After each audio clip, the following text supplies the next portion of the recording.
오늘은 아주 평범한 사람 이야기를 해볼까 합니다.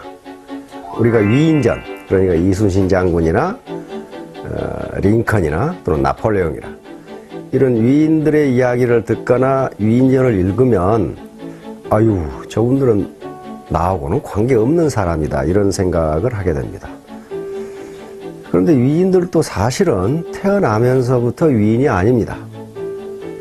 그래서 오늘은 그런 위인들 말고 평범한 사람 이야기를 해볼까 합니다. 우리하고 똑같은 사람이죠. 지난 이 여름 이 브라질 리우에서 열렸던 하계 올림픽에서 이 펜싱에서, 그것도 에페라는 종목에서 금메달을 딴 박상영 선수 이야기를 해보려고 합니다. 이 박상영 선수는 에페라는 종목에서 역전승을 하면서 금메달을 땄습니다. 당시에 박상영 선수는 올림픽에 처음 나간 루키예요. 그 21살밖에 안 되는 루키. 국제대회에서 별 경험도 없는 선수란 말이에요. 그리고 상대 선수는 세계 랭킹 3위의 헝가리 선수예요. 그것도 42세. 아주 백전노장이었고, 그러니까 세계 펜싱, 올림픽 펜싱 협회나 우리 한국 펜싱 협회에서도 도저히 불가능하다고 포기한 상태에서 15대 14로 역전이 일어난 거예요. 그러니까 이건 만약에 어떤 드라마 작가가 이걸 드라마로 썼다면 시청자들한테 되게 욕을 먹었을 것이라고 그렇게 이야기를 합니다. 말도 안 되는 구라를 풀었다. 에페에서는 그게 일어날 수가 없다는 거예요. 근데 그게 일어났어요. 그러면 이것을 우리는 어떻게 해석해야 되느냐 하는 문제. 그래서 저는 이 펜싱 경기를 처음부터 끝까지 다 봤습니다. 그리고 그 뒤에 이제 박상영 선수가 인터뷰한 내용, 그리고 박상영 선수의 자라나온 이야기를 쑥 보니까 이렇게 해서 이겼구나 하는 결론을 얻게 됐어요. 첫째는 박상영 선수가 연습과 훈련 벌레라는 겁니다. 그 중학교 은사의 증언에 따르면 박상영 선수는 무슨 체육 영재라든가 특별히 운동신경이 발달해 있다든가 그런 선수가 아니었다고 합니다. 그래서 평범한 선수인데 연습벌레, 다시 말하면 박상영 선수 얘기에 의하면은 다른 선수보다 새벽에 3시간 먼저 나와서 연습을 했다고 그래요. 그러니까 연습을 엄청나게 한 거죠. 그러니까 이 위대한 자연법칙 중에 하나가 연력학 제1법칙이라는 게 있어요. 이건 에너지 보존의 법칙입니다. 다시 말하면 자기가 평소에 쌓은 노력은 헛되이 없어지지 않는다. 자기가 투입한 에너지는 헛되이 없어지지 않는다는 법칙이에요. 또 우리가 익히 알다시피 1만 시간의 법칙이라는 게 있습니다. 세계적으로 뛰어난 어떤 일을 이루려면은 1만 시간의 몰입이 있지 않고서는 불가능하다는 이론이고, 그것이 실제적으로 증명이 되고 있습니다. 그랬듯이 박상영 선수가 중학교 때부터 올림픽에 나갈 때까지 21살이 될 때까지 매일 하루에 다른 사람보다 3시간 많이 연습을 했다는 건 1만 시간의 법칙이 그대로 적용되는 겁니다. 두 번째는 포기하지 않는 끈기예요. 포기하지 않는 끈기. 이건 박상영 선수가 자기가 말한 겁니다. 뭐라고 말했냐면은 포기하지 않으면 언젠가 기회가 온다, 이런 말을 했어요. 언젠가 기회가 온다. 그것이 자기 소신이다. 순자, 동양 고전 중에 하나인 순자라는 책에 보면 공재불사라는 말이 있습니다. 공재불사. 그 말은 무슨 말이냐 하면은 성공은 중도에 포기하지 않아야 한다, 그 말이에요. 성공하려면 중도에 포기하지 않아야 한다. 또 우리가 잘 아는 말에 이 수적천석이라는 말이 있습니다. 물방울이 떨어져서 돌에 구멍을 뚫는다. 계속 떨어지면 물방울같이 연한 것도 또 약한 것도 돌에 계속 떨어지면 돌에 구멍이 뚫립니다. 우리 그 자연현상에서 많이 봐요. 그거와 똑같아요. 중도에 포기하지 않는 그 끈기, 그게 있으면 성공한다. 근데 박상영 선수는 그걸 가지고 있었어요. 또 자기 소신으로 가지고 있었어요. 그다음 세 번째 제가 찾아낸 것은 게임을 즐겼다는 거예요. 이건 기자의 질문에 나오더라고요. 기자가 이 게임에 임하기 전에 어떤 전략을 가지고 게임에 임했습니까? 그러면 박상현 선수가 뭐라고 대답하냐면은 나는 뭐 전략이라는 건 없었습니다. 단지 이 올림픽에 나온다는 게 아무나 나올 수 있는 것도 아니고 올림픽이라는 게 세계적 축제인데 내가 여기에 가서 게임을 한다는 게 얼마나 즐거운 일이냐. 그리고 단지 게임을 즐겼을 뿐인데 결과가 잘 나왔다. 이렇게 대답을 했어요. 그러니까 우리가 운동을 할 때 저도 야구를 좋아해서 이 군대에 있을 때 야구를 더러 했는데 내가 이 공을 꼭 쳐야 되겠다 하고 방망이를 휘두르면 안 맞아요. 헛방이 나버려. 근데 아무 생각 없이 몸에 힘을 빼고 휘두르면 그게 홈런이 나는 수가 있어요. 그렇듯이 박상현 선수는 내가 이걸 꼭 금메달을 따야 되겠다는 생각보다도 세계적인 축제인 올림픽에 나와서 나는 여기서 펜싱을 즐겨야 되겠다고 하는 생각을 했단 말이에요. 이건 박상현 선수가 직접 한 말이에요. 인터뷰에서. 그런데 논어에도 그런 말이 있습니다. 아는 것은 좋아하는 것만 못하고 좋아하는 것은 즐기는 것만 못하다.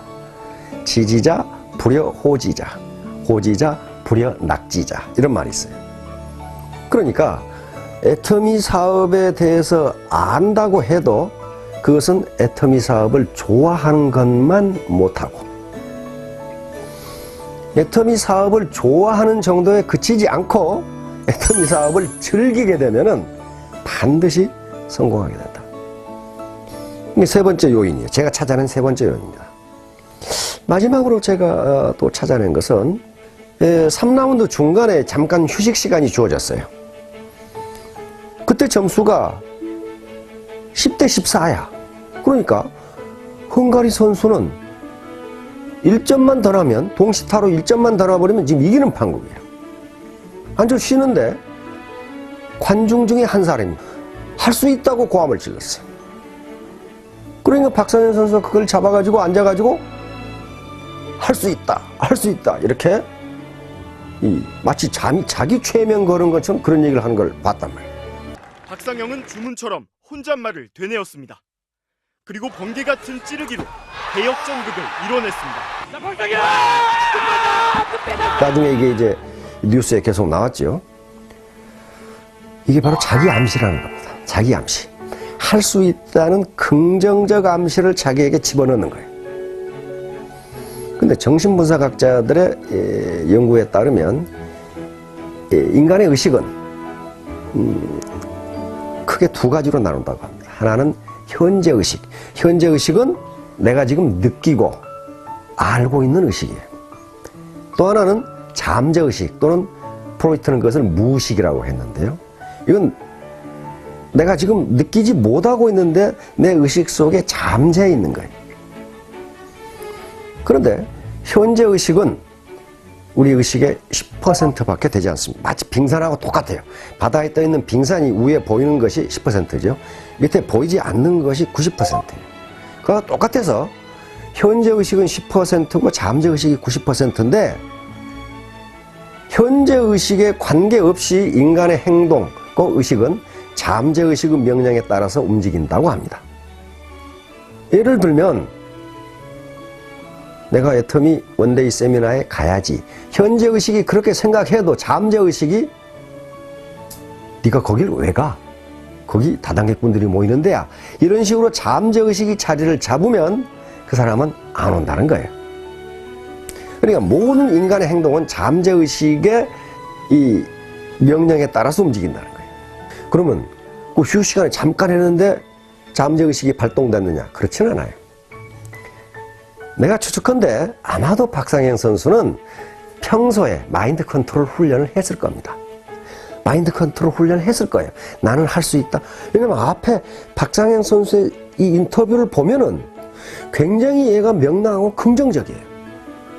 그렇게 가난하고 이거 이 펜싱 도구도 제대로 주로 중고만 샀었지 신제품을 살 수 없을 정도로 집이 가난한데 굉장히 인터뷰 내용을 보면 긍정적이에요.